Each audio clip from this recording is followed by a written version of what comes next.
하나님이 오늘 우리에게 주신 말씀은 요한복음 8장 1절에서 11절까지의 말씀입니다. 요한복음 8장 1절에서 11절까지의 말씀을 제가 한 절, 여러분이 한 절 교독하도록 하겠습니다. 예수는 감람산으로 가시니라. 아침에 같이 성전으로 들어오시니 백성이 다 나오는지라 앉으사 그들을 가르치시더니 서기관들과 바리새인들이 음행 중에 잡힌 여자를 끌고 와서 가운데 세우고 예수께서 말하되 선생이여 이 여자가 가난하다가 현장에서 잡혔나이다.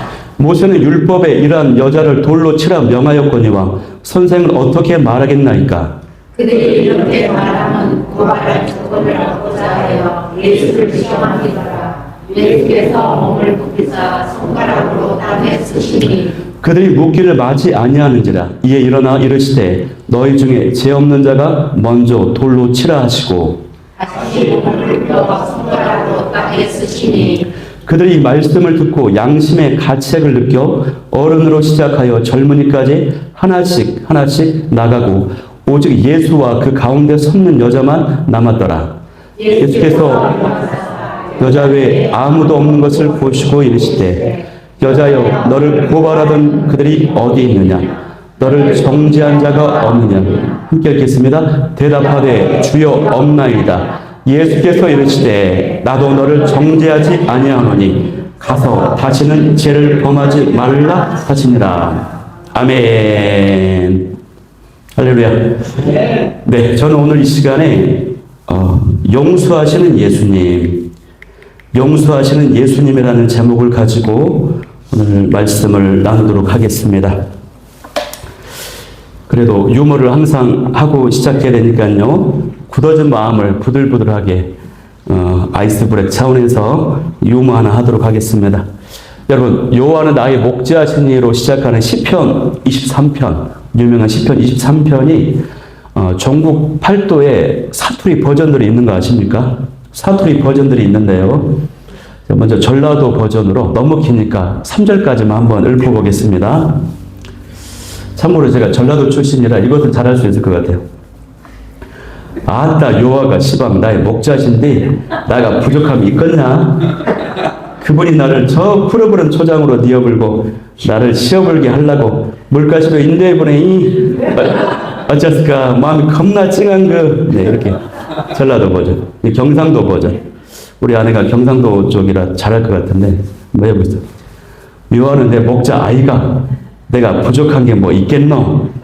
그분이 나를 푸른 풀밭에 앉아있게 한다 아이가 막 잔잔한 물거로 데리고 가 주신다 카대. 충청도 버전. 묘하는 내 목자여유 뭐 부족한 게 있겠슈. 그니까 내를 푸른 풀밭에다가 살그머니 눕혀 주시고요. 조용한 물가로 데려다 주시네요. 네, 감사합니다. 이렇게 웃어주셔서 너무 기쁘네요. 네, 우리가 살펴봤던 오늘 본문의 1절 말씀은요. 예수님께서 감람산으로 가셨다라고 시작되고 있습니다. 이 감람산은 예루살렘 동쪽에 위치해 있는 감람나무가 많은 산이에요. 감람나무는 올리브나무, 그래서 올리브산이라고도 부릅니다.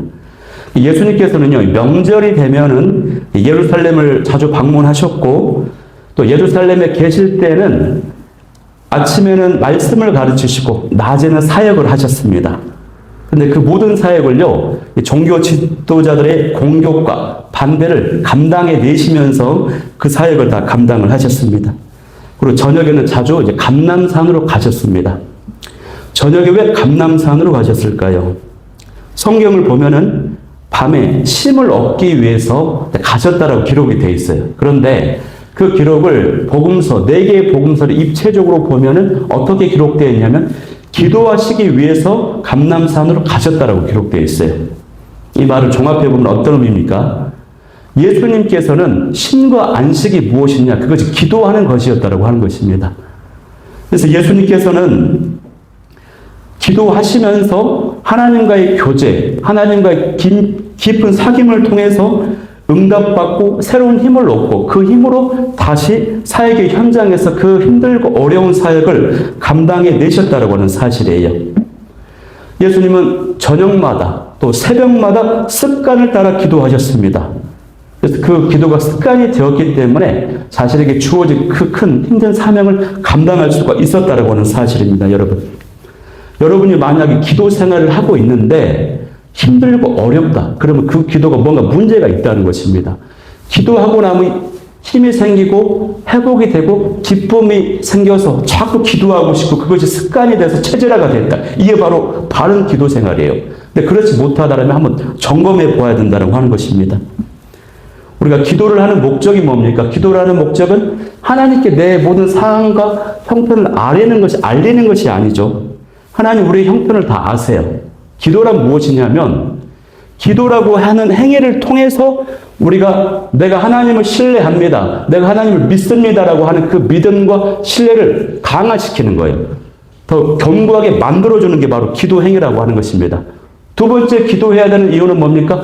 기도를 통해서 우리가 하나님과 교제하고 친밀한 사귐을 맺게 되는 것이죠. 또 세 번째 기도의 목적이 뭡니까? 그것은 우리가 기도할 때에 하나님의 계획하신 하나님 나라와 뜻이 이루어지는 것이 더 진전되고 더 가속화되는 것이. 그래서 우리가 기도를 해야 된다고 하는 사실입니다, 여러분. 그래서 항상 강조해도 이 기도 생활은 지나치지 않아요.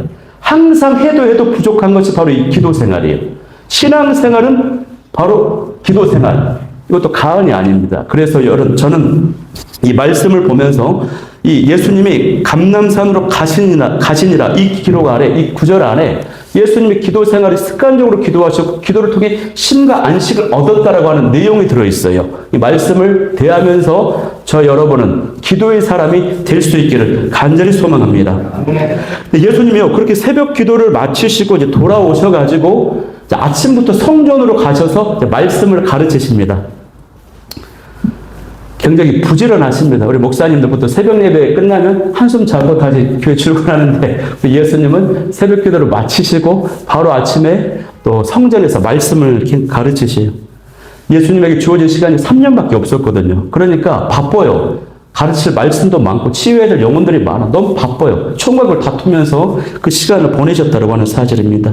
그리고 하나님의 말씀만이 백성들의 심령을 천국의 보화로 가득 차게 할 수 있었기 때문에 예수님은 때를 얻든지 못 얻든지 말씀을 가르치시는 거예요. 그런데 그렇게 성전에서 말씀을 가르치고 계시는데 오늘 3절 말씀을 보니까요, 갑자기 서기관들과 바리새인들이 음행 중에 잡힌 여자를 끌고 왔습니다. 끌고 와서요, 가운데 딱 세운 것입니다. 여러분, 사람들이 이제 둘러싸여서 그 중앙에서 예수님의 말씀을 가르치고 계시는데 또 사람들 말씀을 듣고 있는데 이 지도자들이 그 사이를 막무가내로 비집고 들어와가지고 중앙으로 들어온 것입니다, 여러분. 예수님의 가르침이 의도적으로 방해가 되었어요. 생각해보세요. 얼마나 무례하고 경우가 없는 짓입니까? 그리고 그 중앙에 음행 중에 잡힌 여인을 중앙 딱 세워놓은 겁니다. 그럼 여러분, 이 여인의 심정을 한번 느껴볼게요. 이 여인이 잡혀서 끌어오기까지 어떤 마음으로 끌려왔을까요? 여러분, 곱게 끌려왔겠어요? 아니죠. 이 음행이라고 하는 것은요, 돌에 맞아쳐 죽어야 되는 큰 범죄를 저지른 거예요. 그래서 이 여인은요, 자신을 죽이려고 하는 그 사람들에게 둘러싸여가지고 심한 막 욕설도 들으면서 이 나쁜 여인, 더러운 여자, 이런 들으면서 머리채도 막 잡히면서 막 질질 짐승처럼 끌려오지 않았겠습니까? 그때 이 여인의 마음이 어땠을까요? 정말 죽고 싶은 마음, 정말 그 수치와 부끄러움, 정말 차라리 그냥 죽고 싶다라고 그 고통과 괴로움의 마음을 느끼고 있는 상황인 것입니다. 그 어떤 사람도요, 그 율법 때문에 이 여인의 그 아픔과 상처를 헤아리지 않습니다. 모든 사람이 그 율법 앞에서, 모세의 율법 앞에서 나는 의롭다, 자신은 옳다라고만 여기고 이 여인은 더러운 여인이니까 죽어 마땅하다 정죄하고 있는 것입니다, 여러분. 그래서 이 서기관과 바리새인들이 그렇게 이 여인을 끌고 와서는 예수님께 이제 묻습니다. 질문을 하죠. 4절에 보니까 뭐라고 질문하나요? 선생이요, 이 여자가 간음하다가 음행 중에 잡혔는데, 현장에서 잡혔는데 모세의 율법을 보면은 이런 여자를 돌로 쳐 죽이라고 하는데 당신 예수는 이 여인에게 뭐라고 말하겠습니까? 사람들에게 뭐라고 말씀하겠냐는 거예요. 이것은 이제 이 사람들이 예수님의 그 지혜와 그 판단을 정말 순수하게 듣고 싶어서 물어본 것이 아닙니다. 철저하게 예수님을 함정에, 공경에 빠뜨리기 위한 질문이었어요. 왜 그렇습니까? 만약에 돌로 치지 말라 그렇게 말하면 모세의 율법을 어기는 것이 돼요. 하나님의 법을 어기는 것이 돼요. 그런데 돌로 쳐서 죽여라 그러면 어떻게 되냐면 로마 법이 살인을 하면 안 되거든요. 로마 법에 의해서 살인 공모자가 되는 것입니다. 이 모든 일이요, 예수님을 함정에 빠뜨리기 위한 조작된 음모였어요. 사실 이 음행중에 잡힌 여자가 몇 가지 증거가 있어요. 그것은 음행하는 그 현장에서 잡혔다고 하면 혼자 음행을 할 수 있나요? 남자가 있어야 돼요. 근데 남자는 쏙 빠져버리고 여자만 붙잡혔다고 하는 거예요. 율법에 의하면 음행을 했으면 남자와 여자 둘이 같이 돌에 맞아 죽어야 되는데 이 남자는 빠져버렸어요. 또 이 음행은요, 보통 은밀한 곳에 행해지지 않겠습니까? 은밀한 곳에 저질러지는데 그 현장을 일반 보통 사람들이 아닌 누가 봤다고요? 종교 지도자들, 서기관과 바리새인. 쉽게 말해 무리식으로 말하면 범죄를 저질렀는데 그 현장에 검사와 형사가 있는 거예요. 이게 함정이었던 것이에요. 무엇보다도 또 이 사건을 벌어졌으면 법정으로 끌고 가서 사내들인 공회라든가 재판관, 장로들 앞에서 심판을 받게 해야 되는데 질질 끌고 다니다가 아침이 됐고 예수님이 나타나니까 그때 등장을 하는 겁니다, 여러분. 이것이 예수님을 공경에 빠뜨리고 그들이 계획한 함정과 음모 속에 이 여인이 희생양이 되었던 것이에요, 여러분. 이 여인은요, 죄 때문에 엄청난 고통, 수치를 겪고 있는 상태고 사람들은 그 정죄의 무시무시한 돌을 가지고 내려치려고 하는 그런 상황입니다. 그런데 사실 여러분, 이 여인의 모습과 또 돌로 치려고 하는 이 사람들의 모습이 이 두 가지 모습이 다 우리에게 있다라고 하는 것이에요. 매우 닮아 있습니다. 우리는요, 이 여인처럼요, 어떤 죄와 허물과 연약함 때문에 고통받고 있고 또 정죄를 받을 때가 또 많아요. 또 제가 가만히 보니까 이 교회 공동체 가운데 이 정죄가 또 유독 많이 있는 것 같다는 생각도 막 들어요. 사랑과 용서가 더 많아야 되는 복음의 핵심인데 정죄가 많다라는 생각도 하게 됩니다. 또 우리는 이 종교 지도자들처럼요, 비판과 정죄로 막 가득 차 있어요. 우리가 이제 뉴스, 어떤 인터넷에 어떤 뉴스가 나오면은 이제 댓글이 막 달리지 않습니까? 모든 댓글이 다 비판과 정죄, 판단하는 공격적인 막 댓글들로 가득해요. 또 어떤 문제가 생기면요, 뭐 일을 하다가 어떤 문제가 생기면 우리는 본능적으로 이게 왜 이렇게 되었는가? 원인이 누구에게 있는가? 누구 탓인가를 찾습니다. 책임자를 찾아요. 누구 때문인가? 책임을 막 떠넘기려고, 막 공격하려고. 본능적으로 그게 마음이 있어요, 여러분. 여러분, 왜 그럴까요? 우리의 마음속에 왜 그렇게 비판하고 정죄하는 마음이 가득할까요? 이유가 여러 가지가 있는데, 첫째는 나는 저런 죄 짓지 않았다. 나는 의롭다라고는 자기의가 있는 것이고요. 또 다른 사람의 죄를 막 강조하고 확대하고 막 집중하게 만들면 내가 지은 죄가 상대적으로 약화가 되고 시선에서 사라지는 그런 심리가 있어요. 그래서 막 죄를 막 다른 사람의 죄를 막 이렇게 부각시키는 게 있어요. 또 어떤 경우는요, 열등감이 있고요, 비교의식이 있어요. 그래서 나오는 정죄와 비판도 있습니다. 또 두려움 때문에 이제 공격적인 비판이 그것을 무기로 사용하는 경우도 두려워가지고, 또 다른 경우는 스트레스를 너무 받아가지고 화풀이 용어로 비판하기도 해요. 제가 모습을 보니까 제가 우리 두 아들이 있는데 아들에게 크게 화를 낼 때는 딴 게 아니고 내가 스트레스, 화풀이 용어로 막 정죄를 많이 하더라고요. 어떤 목사님 설교를 들으니까 그 목사님 설교 중에 이런 이야기를 하더라고요. 어떤 교회 장로님이 계셨는데 그 장로님은 교회에서 하는 것마다 이거는 안 돼, 저거는 안 돼, 저렇게 하면 안 됩니다, 이렇게 해야 됩니다. 사사건건 비판하고 정죄하더래요. 이분이 이제 재정 담당 장로님이셨어요. 수년 동안 재정 담당을 맡으시다가 이제 너무 오래 시간이 지나가지고 이제 재정 담당 장로가 바뀌었어요. 새로운 장로님의 회계 장부를 쭉 보니까 수억 원에 달하는 돈이 비는 거예요. 알고 봤더니 이거는 안 돼, 저거는 안 되라고 사사건건 정지하고 판단했던 그 장로님이 그 수억 원의 돈을 횡령한 것입니다. 자기가 개인적으로. 그러니까 여러분 어떻습니까? 어떤 거를 정죄하고 비판하는 사람들의 많은 경우에는요, 상대방의 그 죄보다는 자신의 죄라든가 어떤 상처라든가 어떤 두려움이라든가 또 불완전한 어떤 심령 상태 때문에 그 비판과 정죄가 나오는 경우가 굉장히 많다라고 하는 것이에요. 그래서 여러분, 우리가 어떤 정죄할 수 있는 상황에서도 정죄하지 않고 용서하고 품을 수 있는 그것은요, 마음이 건강하고 성숙한 사람만이 가능한 것입니다. 쉬운 일이 아니에요. 또 그런 사람은요, 진정한 용서를 자신이 받아본 사람만이 그렇게 용서할 수가 있는 것이에요. 이 말은 또 어떤 의미냐면, 하나님께서 나를 진짜 용서하셨다고 하는 사실을 의심하지 않고 진정으로 받아들이는 사람, 그 사실을 깨닫고 확신하고 있는 사람이 용서할 수 있다고 하는 것입니다. 예수님의 그 십자가 사랑을, 그 안에 담긴 용서의 은혜를 깊이 심령을 통과하고 확신하고 있는 사람이 쉽게 용서하고 수용할 수 있다고 하는 사실이에요, 여러분. 근데 여러분, 예수님께서 이들의 계략을 아셨을까요? 몰랐을까요? 당연히 아셨죠, 예수님께서. 예수님은요, 이 사람들이 이 여자를 당장이라도 막 죽이려고 하는 그 혈기, 그 분노도 다 아셨어요. 그래서 예수님이 그들의 흥분된 감정을 이제 가라앉히시기 위해서 어떻게 하십니까? 하는 말씀에 보면은 6절에 보니까 땅에다가 갑자기 글씨를 쓰시는 거예요, 글씨를. 글씨를 쓰는 행위를 통해서 이 흥분된 사람들의 감정을 좀 누그러뜨리고 집중하게 하시는 겁니다. 근데 어떤 글을 썼는지가 몰라요. 성경에 기록되지 않았어요. 천국에 가서 물어봐야 돼요.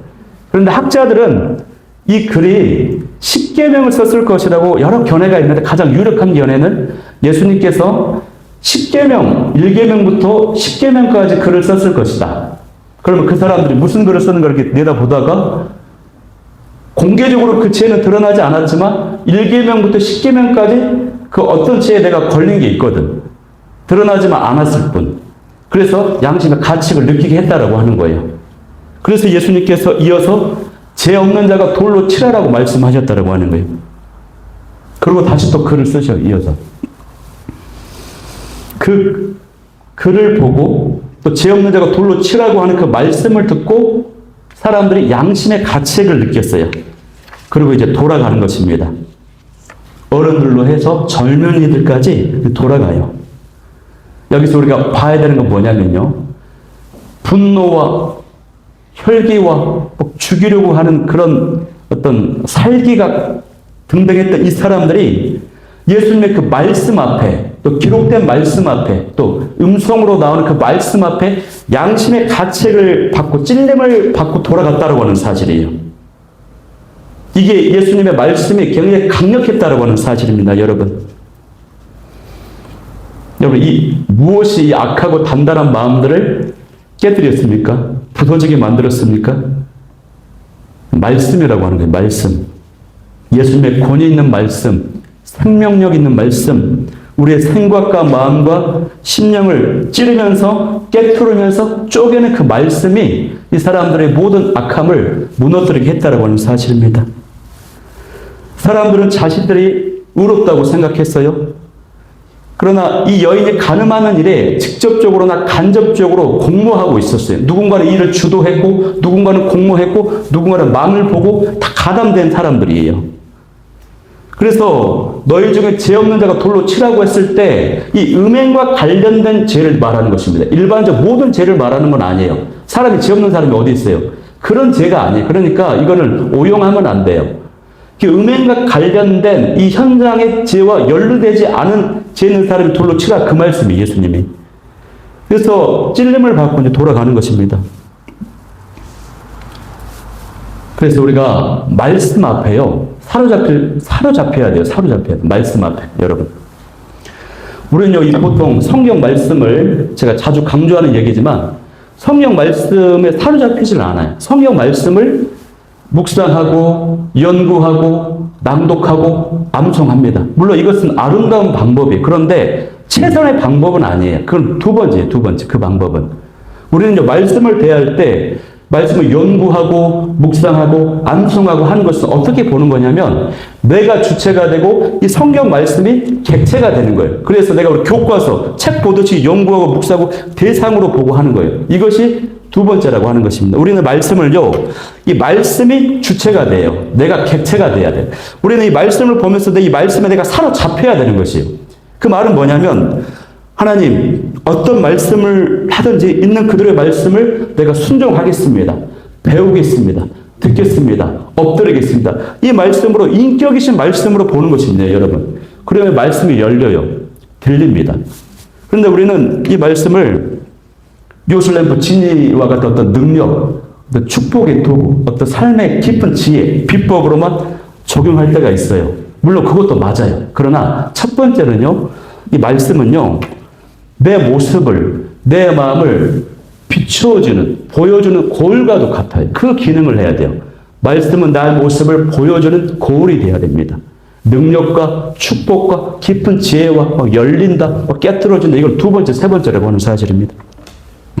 그래서 우리가 거울을 보듯이, 여러분 매일매일 거울 보지 않습니까? 얼굴에 뭐 지저분한 거 묻었는가 안 묻었는가? 저도 오늘 나올 때 거울 보고 세수도 하고, 또 머리털은 별로 없지만 머리털이 제자리에 있는가 뭐 이렇게 하고, 또 흑채도 뿌리고 이렇게 나왔어요.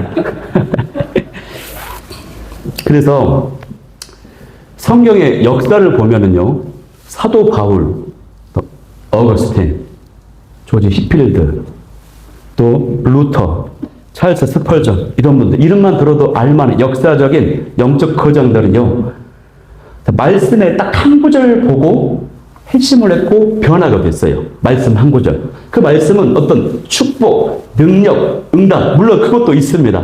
축복과 능력을, 응답을 받기를 원해. 그런데 그런 말씀보다도 자신의 모습, 자신의 상태를 깨뜨려주고 비춰주는 그 한 구절의 말씀, 그 말씀에 비춤 받아가지고 회심하고 변화되었다고 하는 사실입니다.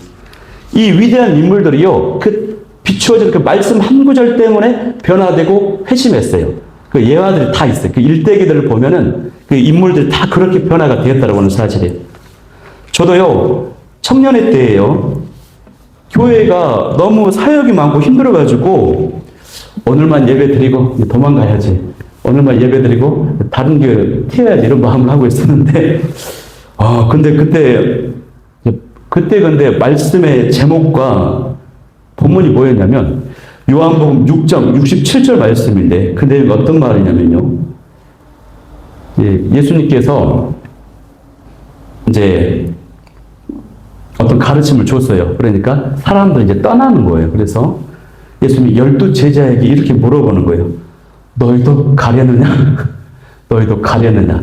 이게 그 본문이었고 설교 제목이었어요. 너희도 가려느냐? 그 말씀 듣고 내가 찔림받고 엄청 울면서 그 설교를 들었던 기억이 납니다, 여러분. 우리가 말씀에 사로잡히는 은혜가 있기를 소망합니다.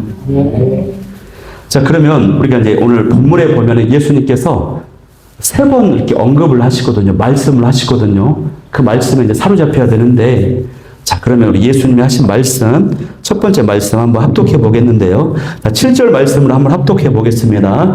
시작. 그들이 묻기를 마지 아니하는지라 이에 일어나 이르시되 너희 중에 죄 없는 자가 먼저 돌로 치라 하시고. 아멘. 예수님의 첫 번째 말씀은요, 너희 중에 죄 없는 자가 먼저 돌로 치라는 말씀이었어요.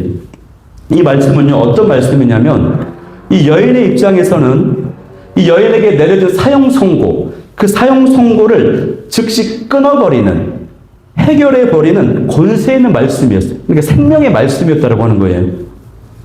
정죄와 비판이 아닌 용서와 사랑, 생명의 말씀이었고, 우리는 그렇게 용서와 사랑과 생명이 살리고 세우는 일에 힘써야 된다고 하는 말씀인 거예요. 우리가 이 말씀에 여러분 사로잡혀야 돼요. 노력해야 돼요. 그래서 이게 안 됩니다. 한 번 듣고 안 돼요. 돌아가서, 이 말씀 듣고 돌아가서 여러분이 정죄하지 않는 게 아니고, 또 정죄, 어떻게 하냐면, 자꾸 말씀을 읊조리면서, 되뇌이면서, 유대인들이 하는 것처럼 학가다를 해야 돼요. 계속 수십 번 읊조리는 겁니다. 예수님께서 너희 중에 죄 없는 자가 돌로 치라. 너희 중에 죄 없는 자가 돌로 치라. 이거를 틈틈이 읊조릴 때, 그때야 우리에게 좀 신념과 생각에 영향을 미칩니다. 저와 여러분요, 어떤 것을 보고 비판하고 정죄하는 것을 잘합니까? 아니면 칭찬하고 격려하는 것을 잘합니까? 어떤 것 같아요? 거의 대부분요, 비판하고 정죄하는 것을 잘해요. 증명 하나 해볼게요. 지금 여러분 옆에 누군가 앉아 계실 텐데, 아내가 있을 수도 있고 남편이 있을 수도 있고, 돌아보지 마시고 머릿속으로 옆에 있는 분을 머릿속으로 칭찬거리를 한번 딱 생각해 보세요. 네, 자, 됐습니다. 다음에는 이제 비판거리를 한번 생각해 보세요. 책망할 거리. 이걸 실험을 딱 했는데, 비판하는데 걸리는 시간은 0.3초. 근데 칭찬거리를 생각하는데 3초. 수십 배의 시간이 차이가 나는 거지. 여러분도 마찬가지입니다. 저는 칭찬하는 것보다 비판거리가 더 빨리 판단이 될 거라는 생각이 들어요. 이게 사람의 본성이에요. 지약된 본성이라고 하는 것입니다.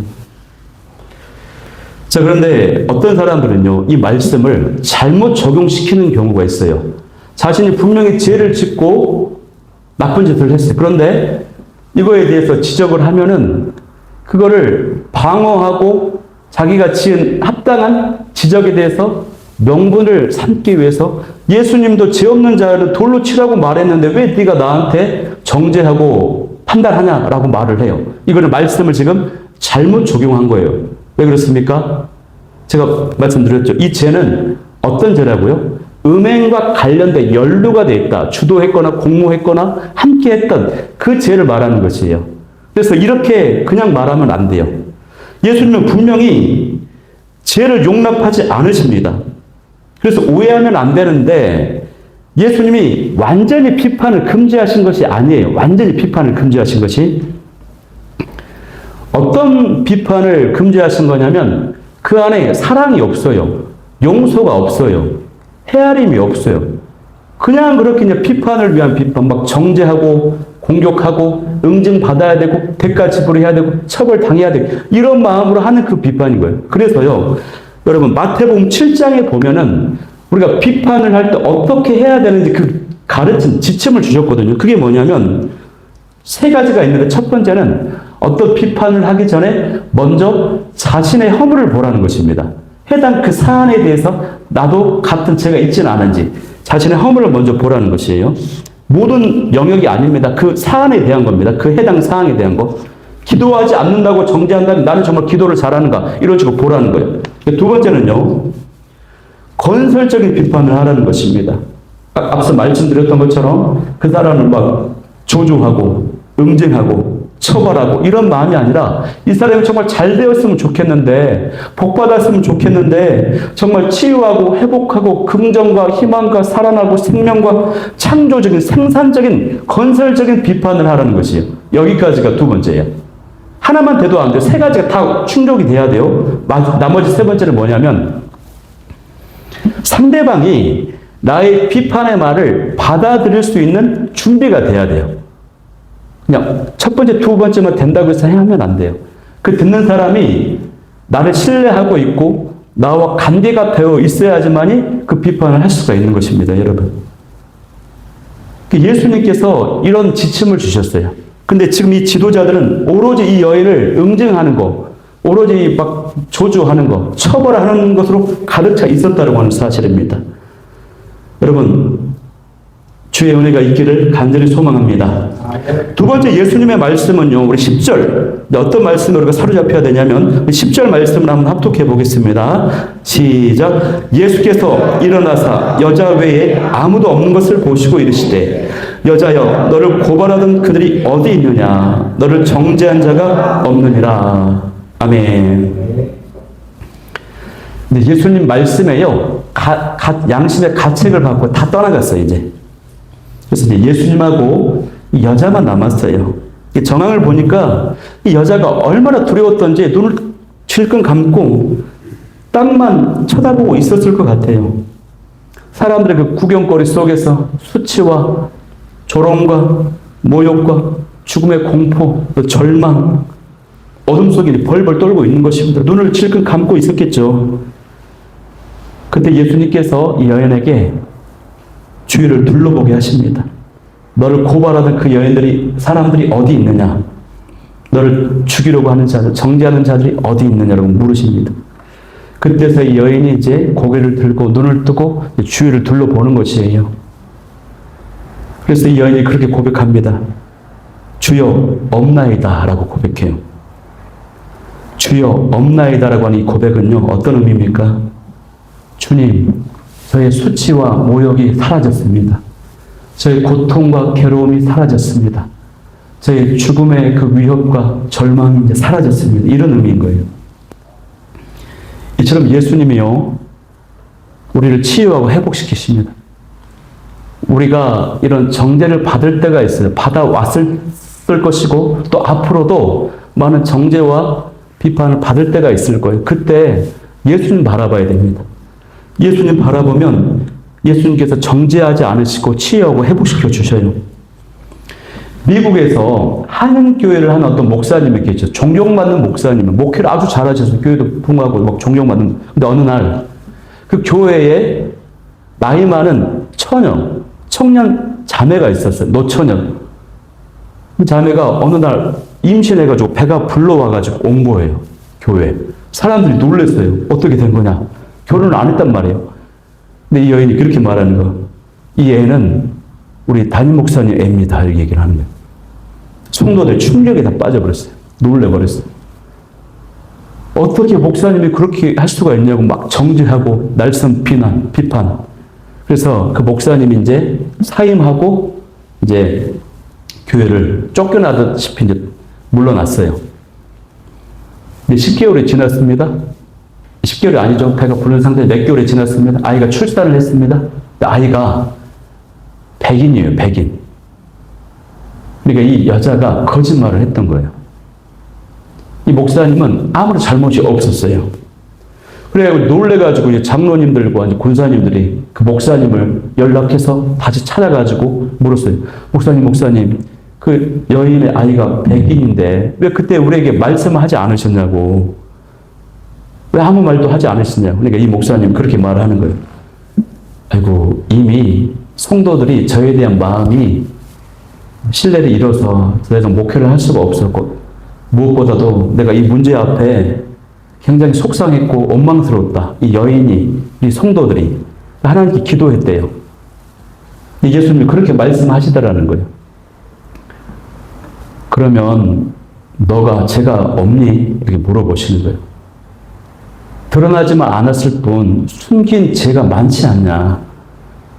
너 죄 있다.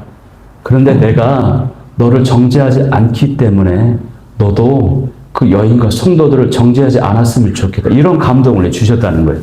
그래가지고 다 내려놓고 이제 교회를 떠났다고 하는 그 이야기를 들은 적이 있습니다, 여러분. 그래서 우리가 정죄하고 비판하는 거, 함부로 하는 거 정말 조심해야 돼요. 여러분, 이 여인이요, 왜 간음을 했는지 몰라요. 먹고 살기 위해 생계를 위해서 하게 되었는지, 아니면 한순간에 실수로 그 유혹에 넘어가서 간음을 했는지, 아니면 이 서기관들의 종교 지도자들의 협박 때문에 어쩔 수 없이 하게 되었는지 모릅니다. 그러나 분명한 것은 예수님께서 우리 인간이 그 죄의 유혹에 쉽게 넘어갈 수밖에 없는 연약하고 허물 많은 불쌍한 존재라고 하는 사실을 아셨다라고 하는 것이에요. 우리를 예수님이 헤아리고 계시고 불쌍히 여기시는 분이라고 하는 사실입니다. 그래서 예수님께서 죄는 지었지만 이 여인의 영혼이 겪고 있는 수치와 아픔을, 고통을 제거해 주시는 것입니다. 그래서 다시 한번 기회를 주시는 거예요, 여러분. 여러분 앞에 있는 십자가를 한번 바라보시기 바랍니다. 이 십자가를 바라보고 있으면 이 십자가는 항상 우리에게 말을 걸고 있어요.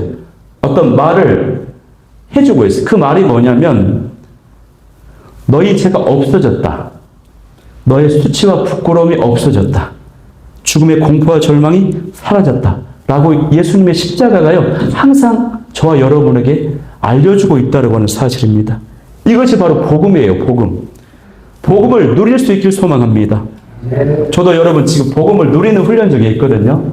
새벽 예배가 아무 성도들이 없고 혼자 막 설교용으로 유튜브 찍고 막 그래요.